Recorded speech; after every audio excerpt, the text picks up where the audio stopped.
ورحمۃ اللہ وبرکاتہ۔ رب اشرح لی صدری ویسر لی امری واحلل عقدۃ من لسانی یفقہوا قولی۔ اعوذ باللہ من الشیطان الرجیم، بسم اللہ الرحمن الرحیم۔ نابالغوں کی سمجھ اور صلاحیت جانچنے کا حکم۔ پہلی آیت میں جب یہ معلوم ہو گیا کہ جب تک معاملات میں نابالغوں کی ہوشیاری ثابت نہ ہو جائے اس وقت تک ان کو اموال سپرد نہ کیے جائیں، اس لیے دوسری آیت میں بچوں کی تعلیم و تربیت کا انتظام اور پھر امتحان کر کے ان کی صلاحیت معلوم کرنے کے احکام دیے گئے۔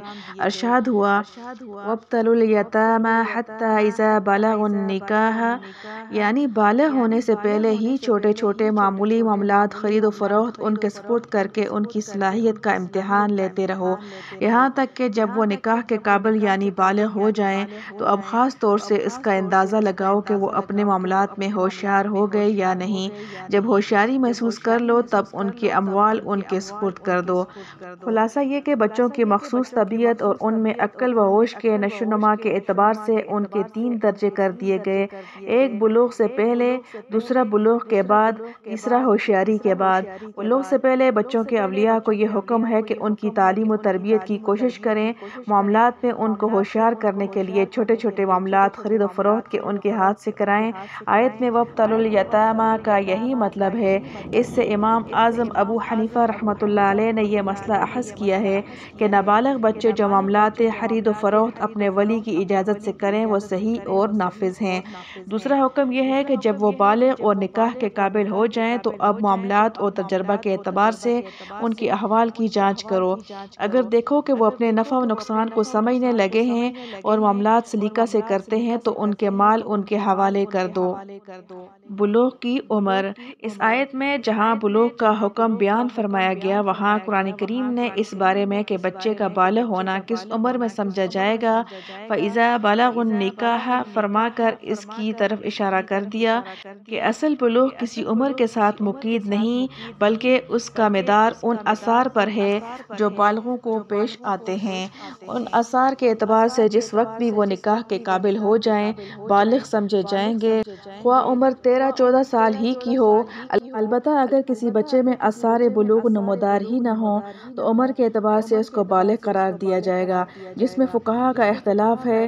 بعض نے لڑکے کے لیے 18 سال اور لڑکی کے لیے 17 سال مقرر کیے ہیں اور بعض نے دونوں کے لیے 15 سال قرار دیے۔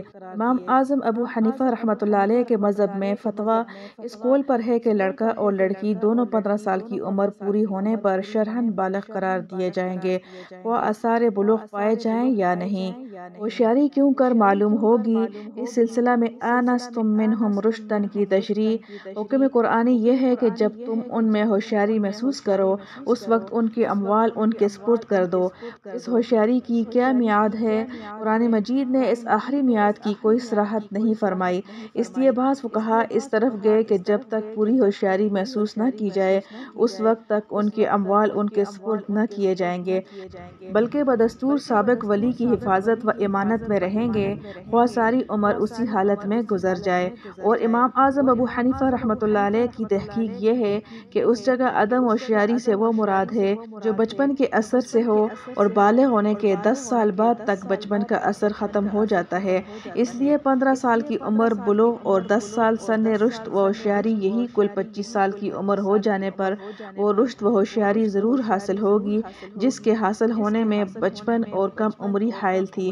اور قرآن کریم نے لفظ رشدہ نکرہ لا کر اس کی طرف اشارہ بھی کر دیا ہے کہ مکمل ہوشیاری اور دانش مندی شرط نہیں، کسی قدر ہوشیاری بھی اس کے لیے کافی ہے کہ ان کے اموال ان کو دے دیے جائیں۔ اس لیے 25 سال تک انتظار کر کے اگر مکمل ہوشیاری نہ بھی آئے تب بھی ان کے اموال ان کو دے دیے جائیں گے۔ رہی مکمل ہوشیاری اور دانش مندی، سو یہ بعض لوگوں میں عمر بھر نہیں آتی، وہ ہمیشہ سیدھے بھولے رہتے ہیں، اس کی وجہ سے ان کو اپنے اموال سے محروم نہ کیا جائے گا۔ ہاں اگر کوئی بالکل پاگل اور مجنون ہی ہو سو اس کا حکم علادہ ہے کہ وہ ہمیشہ نابالغ بچوں کے حکم میں رہتا ہے اور اس کے اموال کبھی اس کے حوالہ نہ کیے جائیں گے جب تک اس کا جنون زائل نہ ہو جائے۔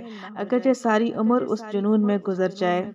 الحمد للہ حمدا کثیرا طیبا مبارکا فیہ کما یحب ربنا ویرضا۔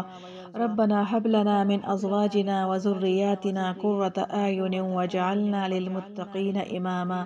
ربنا اغفر لنا ذنوبنا وکفر عنا سیئاتنا وتوفنا مع الابرار۔